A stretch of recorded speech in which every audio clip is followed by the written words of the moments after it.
E Corinthians, Palmeiras e São Paulo devem estar bastante arrependidos de não terem contratado de graça Carlos Vinícius, centroavante de 30 anos de idade, que é artilheiro do Campeonato Brasileiro e tem média de gols espetacular com a camisa do Grêmio.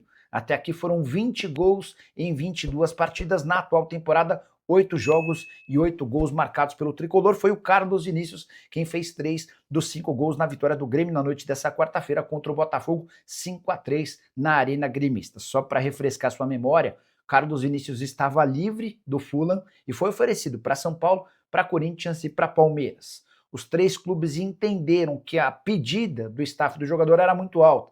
Carlos Vinícius queria receber pouco mais de R$1 milhão por mês para que o negócio fosse fechado. O único que acreditou no potencial do Carlos Vinícius foi o Grêmio, que certamente está super contente com o centroavante. Repito, ele chegou sem custos à Arena Gremista, em troca de salário, direito de imagem e luvas, pacote que gira na casa de R$1.200.000 por mês, candidatíssimo à artilharia do Campeonato Brasileiro de 2026. Para completar o giro de notícias, registrar que o Corinthians deve ter time reserva para o confronto contra o Capivariano na noite dessa quinta-feira, válido pelo Campeonato Paulista. O Corinthians não jogou o Paulistão no fim de semana por conta da Supercopa do Brasil. A ideia de Dorival é poupar seus atletas, até porque tem clássico no fim de semana. João Pedro Tchoca pode ser uma das novidades, zagueiro que foi reprovado nos exames médicos no Torino. E o Santos está perto de aplicar um chapéu no Corinthians. O alvo em questão se chama Nicolas, meio atacante de 19 anos de idade, que pertence à Ponte Preta. Fez boa Copa São Paulo de Juniores, 3 partidas e 3 gols. No time principal no Campeonato Paulista, já esteve em 4 partidas que somaram 111 minutos, sempre entrando na reta final. É uma promessa, é alguém que vem sendo mirado por clubes brasileiros, além de Corinthians e Santos. Dá para contar que o Grêmio e o Barra demonstraram a intenção de contratá-lo. Nesse momento, o Santos está à frente do Corinthians, negociação com a Ponte de empréstimo até o fim do Campeonato Paulista de 2027, com opção de compra. Assim que essa coisa avançar, volto para informar vocês. Já o Corinthians espera anunciar nos próximos dias um acordo de patrocínio definitivo para ter a BYD, a montadora de carros chinesa, que vem namorando esse patrocínio, teve mais uma boa experiência no último final de semana. Para resgatar essa história, a gente precisa voltar ao mês de dezembro. O Corinthians chegou às finais da Copa do Brasil e na oportunidade a BYD assinou um contrato pontual para as 2 partidas decisivas. Coisa funcionou bem, o Corinthians se sagrou campeão e a parceria voltou a ser reeditada agora na decisão da Supercopa do Brasil. Mais uma vez, o Corinthians terminou campeão. Na oportunidade, nesse domingo, a BYD estava em um dos ombros do uniforme alvinegro. A partir daí, expectativa do departamento de marketing do presidente Osmar Stabile é de que o acordo de assinatura de um contrato definitivo aconteça no máximo até o fim do mês de fevereiro. Esse vínculo seria estendido até dezembro desse ano. Importante registrar que há uma outra montadora concorrendo com a BYD pela camisa alvinegra. Nesse momento, o Corinthians tem 6 marcas em seu uniforme e a estimativa é de faturamento de R$255 milhões com publicidade na camisa, no calção e no meião. Hora de falar sobre a reviravolta no Corinthians. Angeleri, que deixou o clube em 31 de dezembro por não concordar com a proposta de renovação de contrato, pode reaparecer no timão. Lateral esquerdo tinha do antigo presidente Augusto Melo a promessa de que garantiria um aumento salarial na renovação de contrato. Acontece que o Augusto ele precisou renunciar para não sofrer impeachment e o novo presidente Osmar Stabile decidiu baixar a folha salarial em cerca de R$5 milhões. Até por isso, a promessa de reajuste salarial feita ao Angeleri não vingou.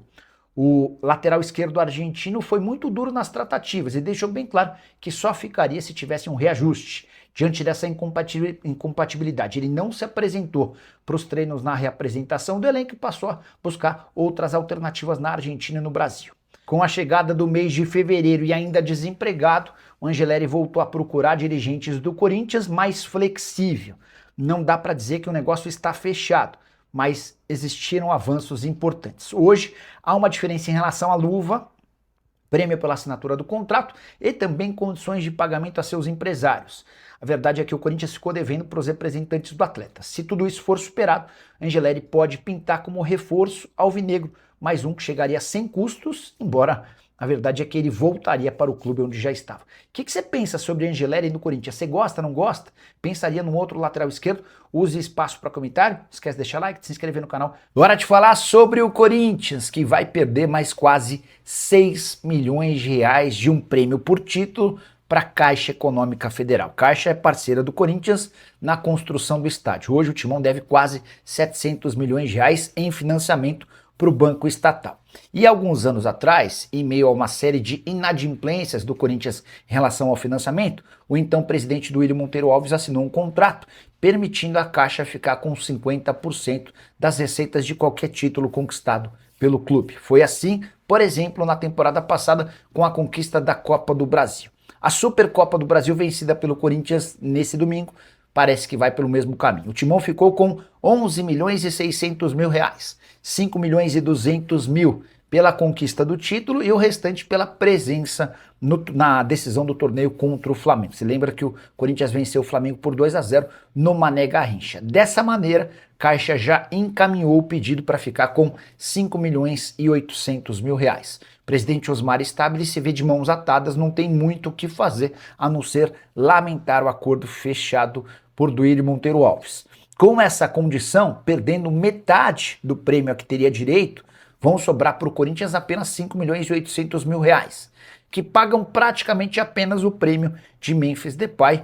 Do ponto de vista financeiro, não foi um bom negócio a conquista da Supercopa do Brasil. O torcedor não está nem aí com essa história. O importante foi ter vencido o time mais rico da América do Sul e com boa atuação de forma merecida. Concorda?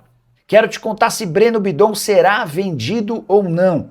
Grande atuação do meio-campista de 20 anos de idade na vitória contra o Flamengo.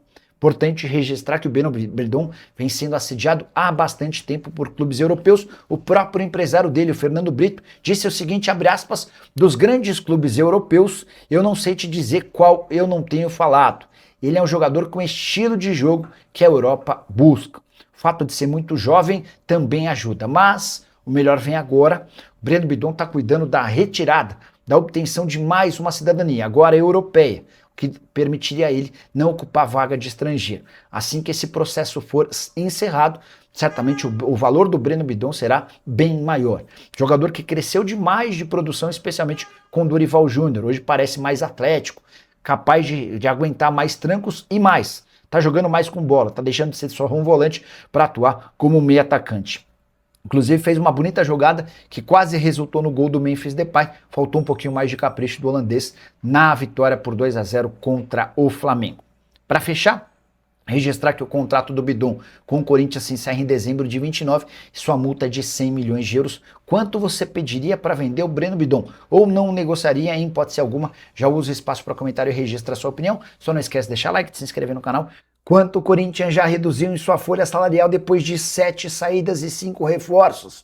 Já te adianto que esse número está bem distante daqueles 5 milhões de reais por mês planejados para o orçamento de 2026. Bora para a realidade.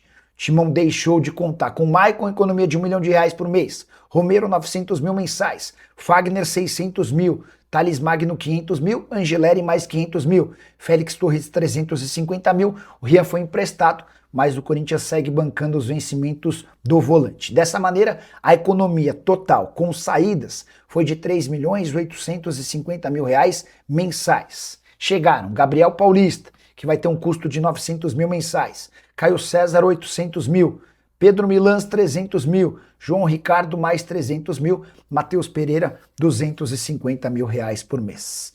Esse acréscimo na folha salarial com os jogadores contratados é de 2 milhões 550 mil. Ou seja, o resumo, entre saídas e chegadas, o Timão diminuiu sua folha em 1 milhão e 300 mil reais por mês. Porém, Alisson e Júnior Santos estão em negociação com o Corinthians. E dá para cravar que a aquisição do volante do São Paulo e do atacante do Atlético Mineiro faria com que o Corinthians ficasse no 0-0. Uma das esperanças do Corinthians para reduzir drasticamente sua folha é a saída do Memphis Depay na metade do ano. Você sabe, o Memphis custa 6 milhões de reais por mês.